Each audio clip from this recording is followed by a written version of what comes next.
আর মাত্র কয়েকদিন পরে পালিত হবে মুসলিম ধর্মাবলম্বীদের ধর্মীয় উৎসব ঈদুল আজহা। আসন্ন কোরবানি ঈদকে সামনে রেখে অলস সময় পার করছে ভোলা জেলার বিভিন্ন হাট বাজারে কামার শিল্পীরা। সারা বছর অলস সময় পার করলেও কোরবানির মৌসুমে বেশ ব্যস্ততা বেড়ে যেত কামারপাড়ায়, যেন বদলেছে সেই চিরচেনা দৃশ্যপট। দিনরাত সমান তালে লোহার টুংটাং শব্দে মুখরিত হয়ে উঠত প্রতিটি কামার ঘর। অনেকেই আসতো কোরবানি করার অন্যতম অনুষঙ্গ দা, ছুরি, বটি, চাপাতি সহ বিভিন্ন অস্ত্র তৈরি করতে। কিন্তু সময়ের পরিক্রমায় আর আধুনিক মেশিনে তৈরি সরঞ্জামে বাজার ছেয়ে যাওয়ায় ভাটা পড়েছে কামার শিল্পে। আর তার ফলে এবার কামারপল্লীতে নেই ঈদের আমেজ। যদিও একসময় কোরবানি ঈদের সপ্তাহ দুয়েক আগে থেকেই হাতুড়ির টুংটাং শব্দে মুখরিত থাকতো কামার পাড়াগুলো। এই বছর আমাদের একবারে বেচাকেনি কম, কাস্টমার কম। তারপরে আপনার গতবারের চেয়ে এবার মালের দাম, তারপরে ক্রেতার যেই দাম কয় তাতে আমাদের পোষাচ্ছে না। কারেন্টের বিল, তারপরে হচ্ছে ঘর ভাড়া, তারপরে স্টাফ খরচ দিয়ে আমাদের মালের যেই দাম, মালের একটা ছুটির দাম 100 টাকা, কাস্টমার বলে 50 টাকা।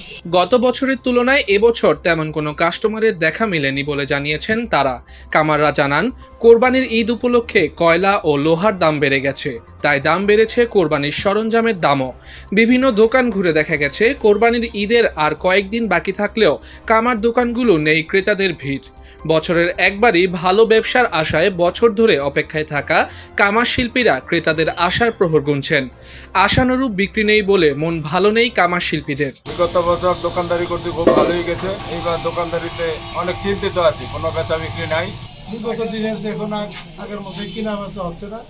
আমরা আশাবাদী ঈদ এখন আসতে এখনো 2-3 দিন বাকি, আশাবাদী তখন কিনা বেচার সম্ভাবনা আছে।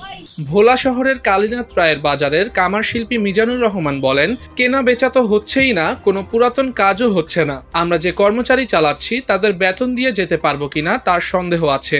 20 বছর ধরে আমি দোকান করতেছি কালীনাথ বাজারে, এবারকার মতন এরকম কিনা বেচা আমাদের এখানে হয় না। কিনা বেচা তো হচ্ছেই না, কোনো পুরাতন কাজও হইতেছে না। যে আমরা যে এখন কর্মচারী চালাইতেছি, কর্মচারীর বেতন দিয়ে আমরা যাইতে পারবো কিনা দোকান দিয়ে, এটাই চিন্তা ভাবনা। ভোলায় কামারপল্লীতে দেশি দা, ছুরি, চাপাতির চাহিদা না থাকায় তাদের ব্যস্ততা কমেছে। তবে যেটুকু দা, ছুরি তৈরি হচ্ছে তারও বাড়তি খরচ গুনতে হচ্ছে। এতে বিদেশি পণ্যের সঙ্গে পাল্লা দিয়ে বাজারে টিকে থাকতে তাদের হিমশিম খেতে হচ্ছে কামারদের।